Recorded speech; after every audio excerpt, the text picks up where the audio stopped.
Hello, friends. Welcome to yet another installment of Strange Planet.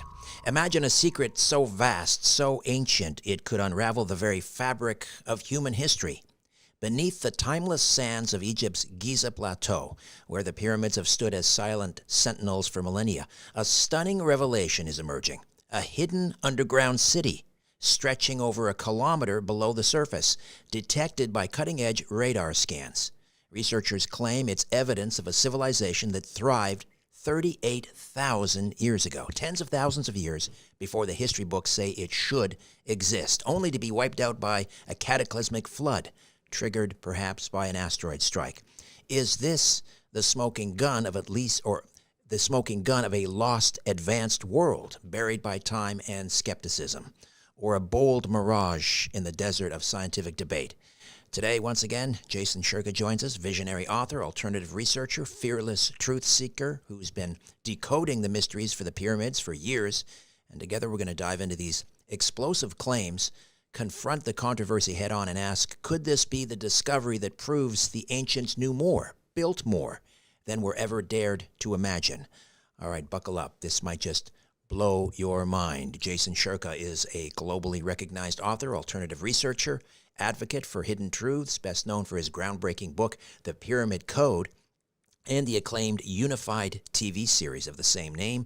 Through his work, Jason explores the esoteric wisdom, forbidden archaeology, and advanced technologies of ancient civilizations, with a particular focus on Egypt's Giza pyramids. He's the founder of Unified TV and Unified Healing, and he's built a platform dedicated to uniting humanity through the rediscovery of suppressed knowledge and holistic well-being.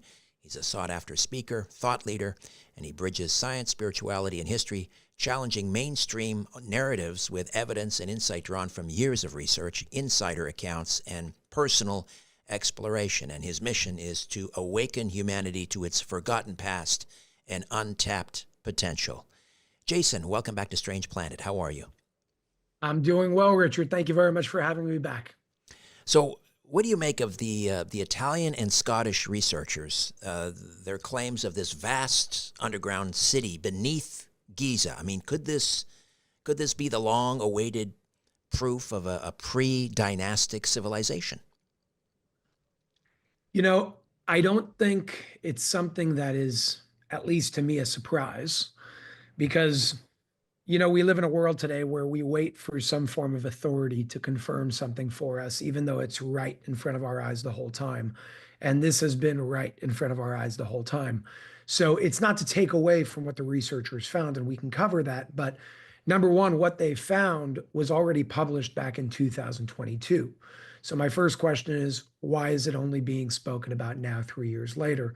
And there are a few different types of answers to that, which we can cover. But I really just want to focus on the fact that although this may be a surprise to the common man, the common woman around the world, it really shouldn't be a surprise, because this is not the only thing or the first thing that shows us that there was some sort of advanced civilization back then, thousands of years ago, that are more advanced than we are today.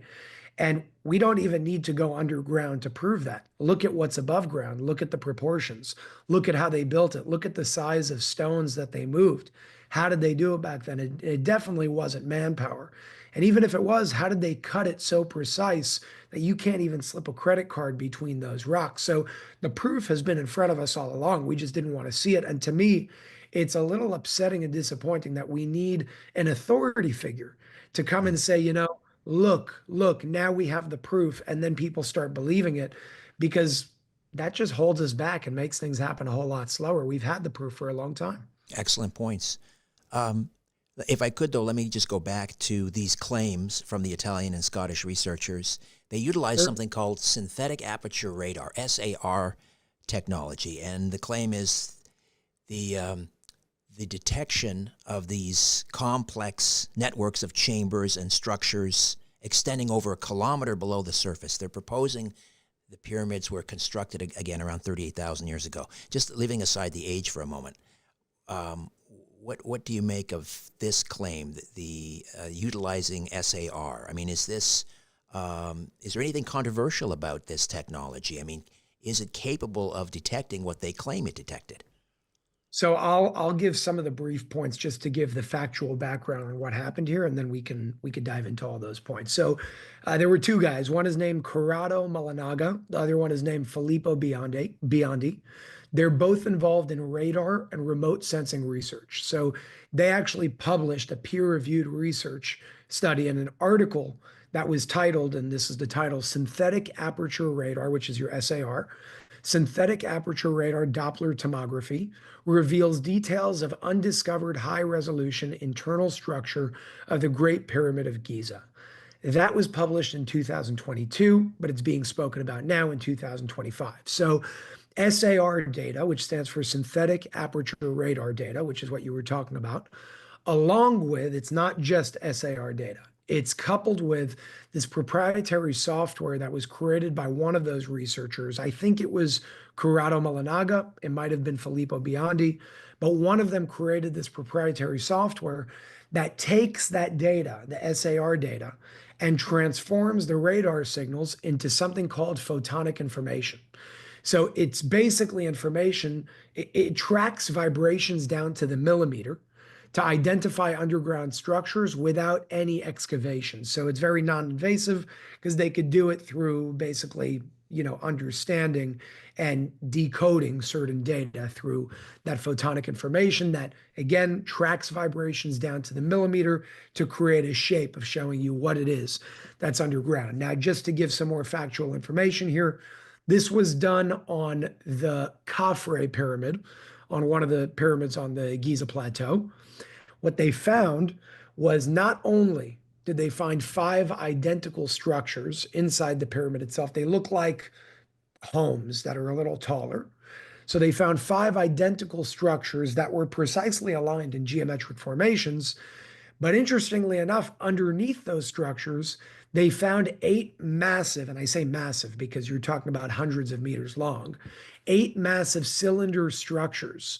They found that they were hollow inside, surrounded by what seems to look like a coil, but what the radar detection shows is that they're actually staircases that bring them down, descending a depth of exactly 648 meters. That's a lot of meters. That's very, very big.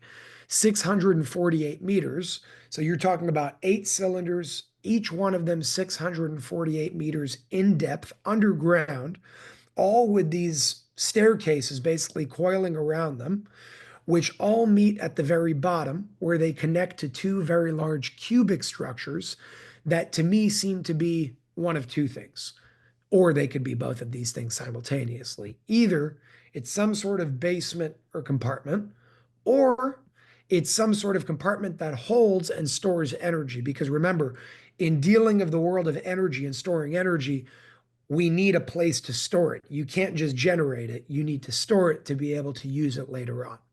Now, it could be a combination of both, meaning it's storing energy, and there may be things in those massive cubic basements or structures, which, by the way, are 80 meters by 80 meters by 80 meters. That's huge. It's almost a football field in terms of its cubic size on each side.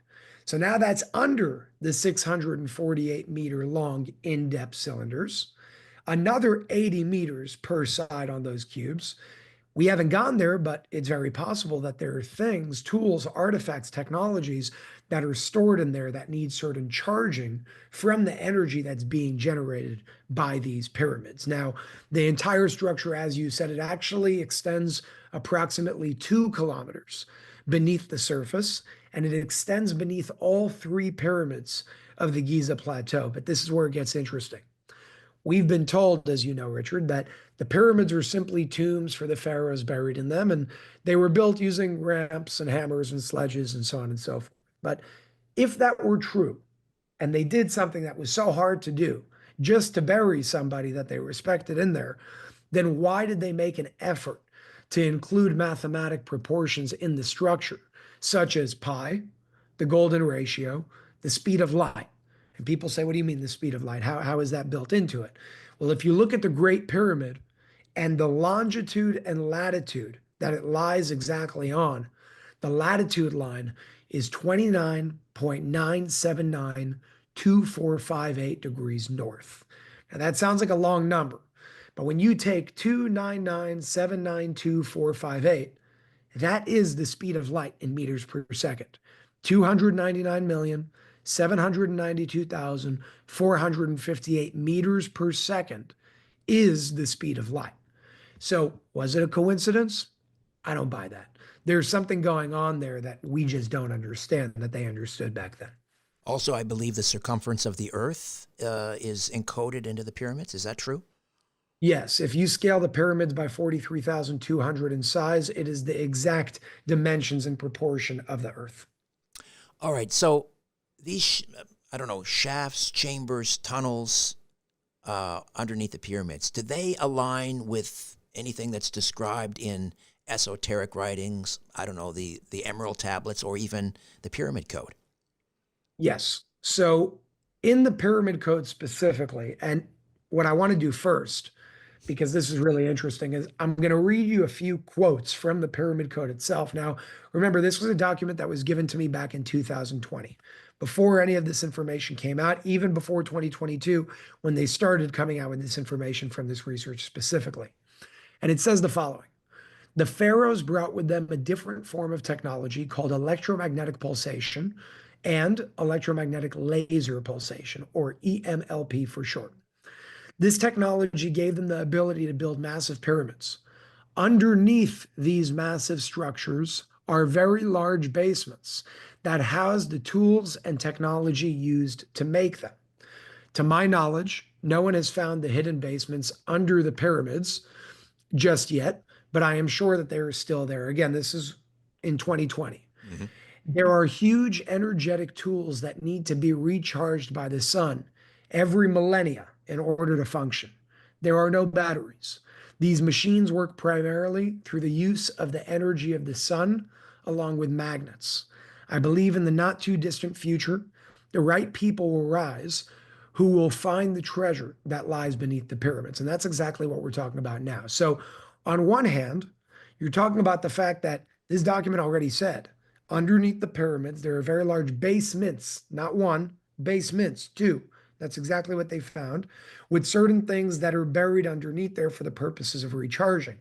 And if you follow Nikola Tesla and his study and work showing that the pyramids are actually energy generators, well, then they need coils and a place to store that energy as well. So all of this coincides with what the Pyramid Code was saying. But throughout the document, it speaks about the number 18 very often. For example, the document claims that before the Exodus, not today, but before the Exodus, there were 666,666 pyramids on Earth. People are looking at that and saying, what the hell is that? That's a satanic number. And the answer is no, it is not a satanic number. It was turned into a satanic number. It was a number that was weaponized. So what is the number 666 before we turned it evil? What is the number 13 before we turned it unlucky? And if you use the language that the pharaohs used back in the day, that was around back then as well with the Hebrews, it wasn't just the Hebrew language, it was Aramaic, which uses the Hebrew alphabet. Aramaic and the Hebrew language, which is newer than Aramaic, but Aramaic using the Hebrew alphabet is based on something called gematria. Gematria is an alphanumeric code that does not apply to English. I know people like applying it to English. That's not how it's supposed to be used because these languages were discovered languages based on mathematics. English was a created language. It's arbitrary. Right. So let's go to Aramaic for a second. If you take, and then I'll explain the number 18 and how this is relevant to the pyramids, because this is interesting. If you take the letter Aleph, which is the first letter in both the Hebrew and the Aramaic alphabet, Aleph, it has a specific shape to it in terms of the letter. Well, when I say the letter A in English, if I were to create a shape of that sound using certain tools, it would just be an arbitrary wave. But when I say Aleph, it literally looks like an aleph. It looks like the letter itself when you map that sound out into a structure of sound and a wave. So what that means is these discovered languages based on mathematics are based on universal truths, meaning you can create through languages like that. It's not just something that you speak. There is a power and an energy to that language that we don't completely understand. Now, when you take the word in Aramaic or in Hebrew, life, it's made up of two letters. Chet and Yud. Chet and Yud together is Chai. So the word in Hebrew and Aramaic for life is Chai. Well, Chet in Gematria is the letter 8. Yud in Gematria is the letter 10. Life is the number 18. 666 is 18. So that is not a satanic number. It was turned into something that was evil to keep us away from it. So we see the very thing, the very energy that's there to actually empower us, and we're afraid of it. Let's go to the number 13 before going to the pyramids. 13 represents the energy of love. How do we get there? Well, there are 4 letters in Hebrew that make up the word love. The word, the sound of it, is ahava. Ahava is aleph, hey, bet, hey. Aleph is 1, hey is 5, bet is 2, and hey is 5. That gives you 13. But in America, we were taught that 13 is a very unlucky number. They've weaponized it, where we now stay away from it. We don't have 13 floors on a hotel because it's unlucky. All of this is nonsense. It was to weaponize the very things that were here to actually empower us. So back to the idea of 666, the number 18 is very, very important when it comes to the pyramids because of what they understood back then and the amount of pyramids that they had back then. And guess what? Look at those coils, those cylinders underground. Did you ever add up what 648 is in terms of meters underground? Because 6, 4, and 8 is also 18. I don't find that to be a coincidence. There's something over here that we're not understanding. Remarkable. The study is suggesting the pyramids were built 38,000 years ago. Do you know they were able to ascribe that number, that age to the pyramids using this technology? I don't. That is something that's out of my scope. There are some people that say 4,000. There are some people that say 12. Now there are some people that say over 30. I will personally go, and I could be wrong on this one. This is an opinion, but I choose to go with the 3,000 to 4,000 year range because, number one, with the pyramid code, if it was right about everything that I just said, and it's also saying that, I'm going to take its word for it until somebody proves otherwise. But even when you go to things like the Old Testament, which I'm not a religious man by any means, but it speaks about the pyramids. It speaks about the building of them. It also speaks about the idea that the Hebrews were slaves. I don't buy that. And I'm a Jew myself. I don't think that that's true. I think that over time, based on the history, if you follow the history, the pharaohs, that lineage started as a very highly spiritual nation. Over time, because they started mating with the daughters of man, which is what the Old Testament says. It says the sons of God came down from the heavens and mated with the daughters of man. Well, what that means is, if you want to interpret it for a second, is there was some form of race that came here from somewhere else, call it extraterrestrial, whatever it may be, around the same exact time of when all of this happened with the pyramids and the pharaohs. In the pyramid code, it refers to the sons of God as the pharaohs, as one of the races that came down, one of 4 races that came down, but they are not the sons of God. That's just what they called them, because in Hebrew, they call them Bnei Elohim. Bnei Elohim, translated is the sons of God. Now, that's just because the people didn't really understand what the hell is this coming from somewhere else, looking different than us with technology we've never seen before. So they call it the sons of God. They're just a race coming from somewhere else that was very, very, very advanced. Now, when they started mating with the daughters of man, meaning human beings here on earth, you take a very highly spiritual race and the race here on earth at the time. Well, the highly spiritual race, when it starts interbreeding with the lower spiritual race, it starts diluting its power. So now there was 1 pharaoh, 2 pharaohs, 3 pharaohs. And by the last pharaoh, before the Exodus, you saw the last pharaoh started getting very cruel, started getting very evil, and started doing things that weren't in alignment of higher spiritual essences and, spiritual laws. And that's when the pharaonic lineage failed and fell. It completely collapsed. The Exodus happened. It was over. So because of that timeline of events, I would say it's probably 3,000 or 4,000 years old, but we could be wrong. Getting back to the claims of these researchers, I mean, I guess predictably, Egyptologist Zahi Hawass has basically just dismissed this. What are your thoughts on Hawass and why he is so dismissive? The same reason why Anthony Fauci was dismissive or saying things that he shouldn't have been saying for years and years and years, scaring people into believing something that was nonsense, because these people are paid off. That's why I'm saying when there's somebody that's a very big power figure or authority figure, we got to understand, and you know this very well, there are people behind those people that put them up there. So it's great that this guy is a world-renowned Egyptologist, but in my opinion, that makes it even more so why we should question what he's saying. Not that he's a bad guy, but everybody can be paid off, everybody can be bribed, everybody can be blackmailed. You don't know what's going on. So none of us do know what's going on behind the scenes. So big picture, it's either he really doesn't believe it, which I don't buy, or he's trying to protect the interests of other individuals, because we got to understand, if this was something that was accepted, it changes everything. It changes history. It changes everything from beginning to end in the world as we know it.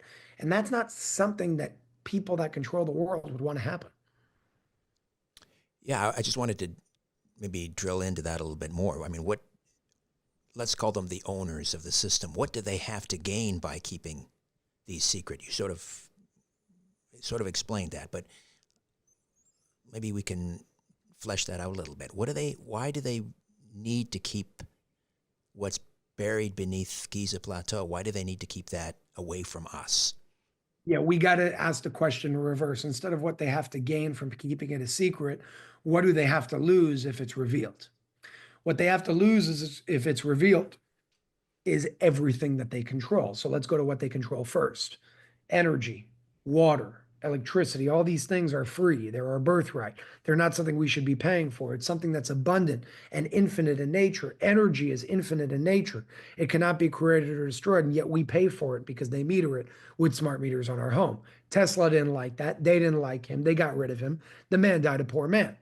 Now, what do they have to lose by this being revealed? Well, what is it that would be being revealed? And it's free energy. It's a different understanding of our own history. It's the fact that we would understand that we were more powerful back then, and there are different aspects of technologies that we do not understand today that are just being hidden from us. It really comes down to free energy. And I know some people say free energy is not possible, but energy in essence cannot be created or destroyed. It's infinite. It is free. We just don't know on the public level how to tap into it just yet. But I know that we do know how to tap into it, or somebody does, because they've done it a long time ago. If that were revealed, it would be World War VII today. Because if they're fighting today over energy, natural gas, what happens when free energy technology comes out? Does every pyramid structure on the planet have, do you believe, similar chambers, similar, like a power node beneath it? Yes. So all of that is spoken about in the Pyramid Code document. It explains the purposes of each and every one of these pyramids as well. And it's not some like crazy woo-woo stuff. If we look at it, yeah, there are individuals buried in there. But in the document itself, it speaks about why. It's not just because it's a tomb, it's because that race, those people, had certain energies within them that are used to protect what's buried underneath the pyramids. The pyramids are many different things. They're used as, and we can go a little far out, which I don't know if I want to on this show just yet because it gets a little crazy, but to keep it as grounded as possible, because I am a man of empirical evidence while kind of connecting the dots on some logic that we can have. They are energy generators. They are ways to connect the physical and the spiritual, even in the dimensions of the pyramid itself. The dimensions of the pyramid, the build out of the pyramid, everything has a purpose. The way that it's situated has a purpose. The heavenly winds of east, west, north, south, they're all facing a specific direction. Ultimately, they were used to be able to communicate with other, call it planets, stars out there very far away. These are technologies, not just rocks, but technologies that use things like electromagnetic laser pulsation. That's why a lot of people show images of like lasers coming out of the apex of the pyramid, because that's a form of communication. We just can't comprehend it because we look at a stone and we think it's dead. It's not. It's energy that's connected to a unified field, and they used it in that way back then. So, how many pyramids did you say in total are on the Earth? Today, less than 100,000. I think the actual number is about 80,000. But back then, 666,666. And they all functioned in unison as part of a global energy grid? They all functioned with the same purpose, not that they were all connected to each other per se, perhaps they were. They were all connected to something else outside of this planet to communicate with where those individuals came from as well. Now, if you really want to get crazy, and this is where, there will probably be some people that are just going to say this guy's out of his mind. I'm not saying this, but this is what the document refers to. It speaks about the pyramids as a form of crafts, having the ability to move from one place to another and return back to its location. Now, I say it sounds crazy because we're looking at some stones. What do you mean you can't do something like that? Again, it's something that we can't necessarily understand today. But look at some of the videos that have came out of UFOs and UAPs lately. Some of them are pyramids. It's not a coincidence. There's a reason for that because the structure is extremely important. Now, other ones are cylinders, other ones are egg-shelled, and so on and so forth, but you still got pyramids in there. So it all connects to what was going on thousands of years ago. And in addition to communicating with different stars, extraterrestrial civilizations, what function were they performing here on Earth? What kind of work was being done here on Earth that was being powered by this power grid? Pyramid power grid, if I can use that term. Creating energy. Again, an energy generator. That's why they found what they found underneath. It's an energy generator that the most important part is not the energy generator. They had many ways of doing that. It was more so for communication and a spiritual form of technology. We think of it as something physical. What can we do with it physically? It was more than that. Today, they used it like they used back then to an extent. Healing chambers. You go into each room, there's a different frequency to each room. They use each room for a different purpose to generate certain frequencies, energies, and sounds. They use that, in some cases, if you even go back to more ancient texts, to revive the dead. Now you're talking about things like the Ankh. You're talking about things like those staffs that are spoken about in the Old Testament with Moses as well, who grew up in the royal palace of the pharaohs. Again, we're getting a little more mystical here and less factual. So I like being careful on that line because it's a fine line. But it's not just this physical thing. It was created for a very big network that is not just interplanetary, but intergalactic. Yes, it's an energy generator here on Earth, but it's much more than that. One of the reasons was what we said earlier, to charge certain objects, technologies, and artifacts that they used through the sun. But they do that through the pyramid capturing that energy and charging it underneath in those basements. So your timestamp on this is, did you say 3,000 to 4,000 years ago? My timestamp is based on the pyramid code. They came here in the year, when I say they, I'm talking about those races. They came here in the year 1010 on the Hebrew calendar, which is about 5,000, between 4,500 and 5,000 years ago. And they started building around that time. So call it between 3,000 to 5,000 years based on when they started building each one. Now pay attention. Different races went to different places, and yet they all built the same exact thing. Now, if we weren't advanced back then, and we couldn't communicate from Mexico to Egypt, how did they build the same exact thing? And in some cases have the same exact engravings and hieroglyphics on those walls. So there must have been some sort of common knowledge that was interconnected from all these different nations and races. So what put an end to this free energy system? Was it just, as you mentioned earlier, the interbreeding between these ET races, pharaohs, and so forth, and humans? I think what really put an end to it is more so what evolved out of that, which is just a more and more and more diluted form of a much higher race. So, a lot of people talk about families and bloodlines, and the families that control the world and their bloodlines that they stay in. They stay in bloodlines because they don't want to dilute the energetic aspect of their DNA, which is, there's validity to it. All right. So that's why they do what they do over there. And I see them as more so of the offspring, meaning the diluted forms of the races back then, thousands of years ago, are the ancestors of the people that are running the world today. And I know it sounds far-fetched and crazy and a conspiracy theory, but it's grounded in reality as well. It's grounded in logic. We see it all around the world today. We have this illusion that there are different governments that are fighting one another. But then you look at somebody like Jacob Rothschild, and he's friends with all the governments. How's that possible? How are these the richest families in the world? You're talking about multi trillionaires. They make Elon Musk look homeless. They run the world. They just run the world under different names. So Elon Musk is the richest man in the world today because it's the richest man in the world under his personal name.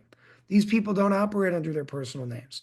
They operate under foundations, under corporations, under trusts, under banks. That's how all of these things operate. So there are people that are much, much, much, much richer.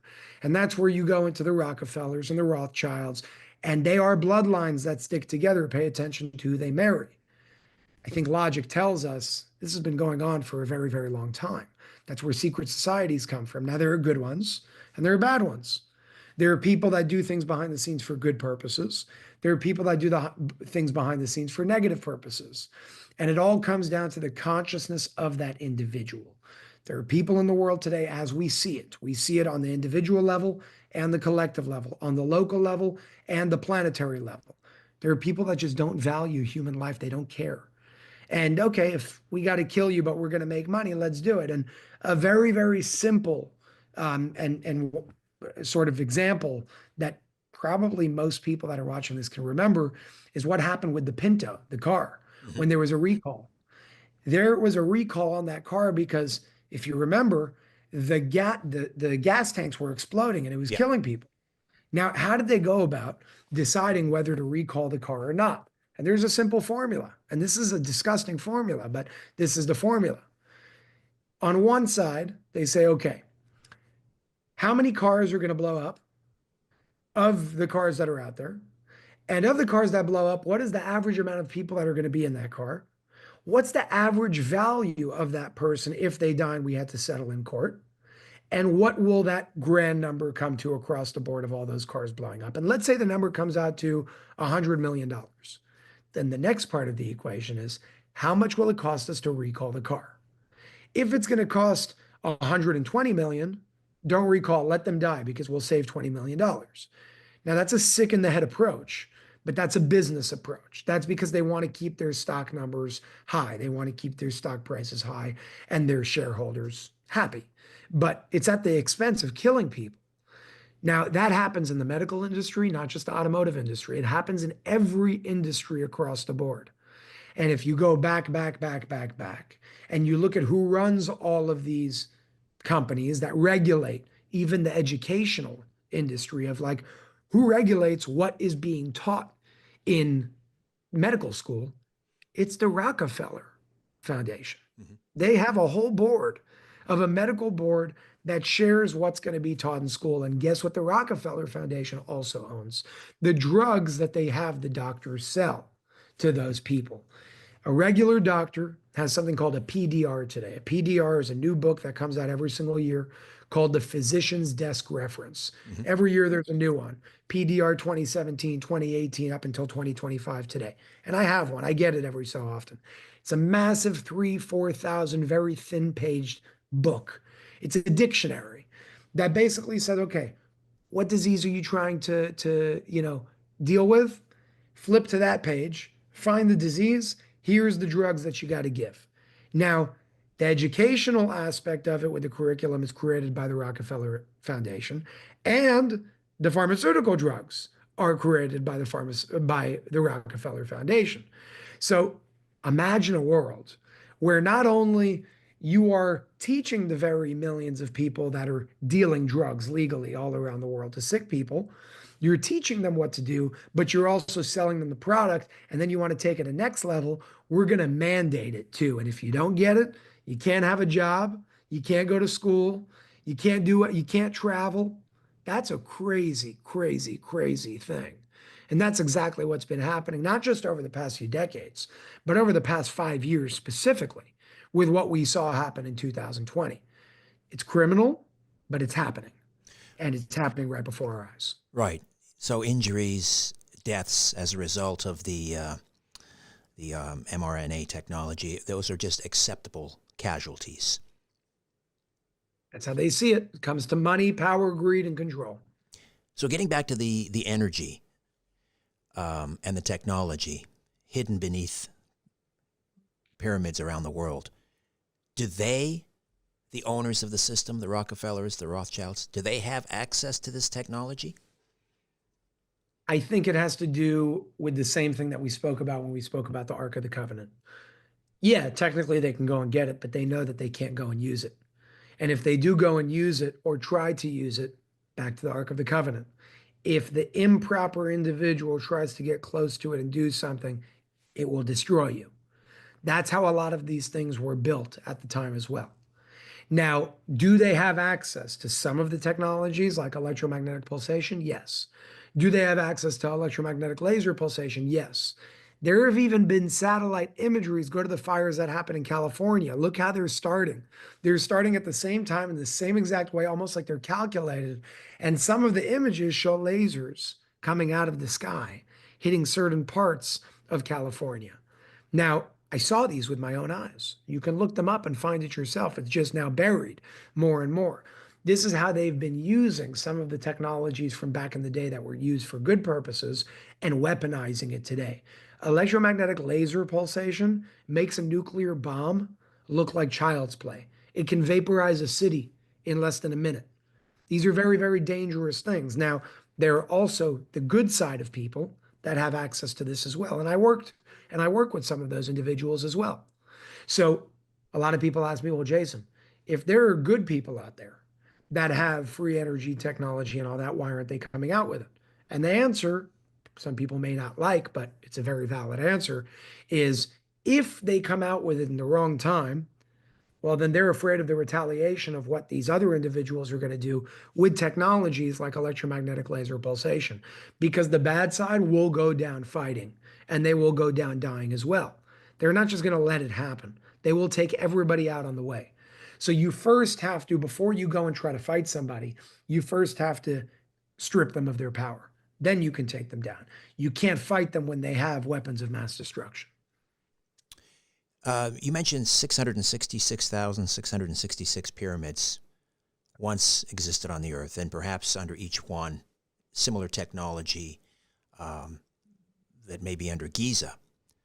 Are there concerted efforts right now? I mean, obviously, we look around, we don't see 666,000 pyramids. Many of them have obviously been destroyed, wiped out somehow.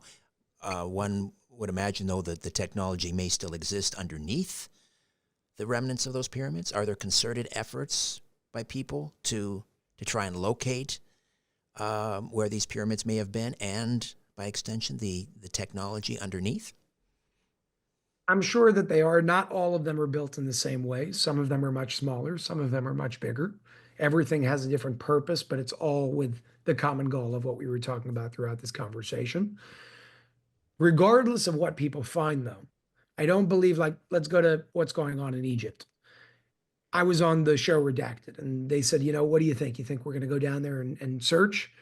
And I personally don't think they're going to let it happen. But even if they did let it happen, they're most likely not going to share what they find, because what they find goes back to exactly what we just said of the threat of revealing certain things for the powers that be. So there are a lot of people that have already found many. There are a lot of people that have incredible, incredible, incredible revelations to share with the world. I know some of these people as well, but they're afraid to share them. And they're afraid to share them because, just like other people in the world that have come out with free energy technology, suddenly they commit suicide with 2 bullets in their head, which doesn't make sense, or they get a heart attack, or they go missing. So there's also this very real fear that the common person that does find this, that's not the powers that be, has when wanting to share it. There is a lot that many people know around the world today that's simply not being shared out of the fear of the retaliation of what will happen. So, yeah, everything that you just asked has already been happening for quite some time now, but it's not enough for it to happen. The next step is people need to take action and share it with the world.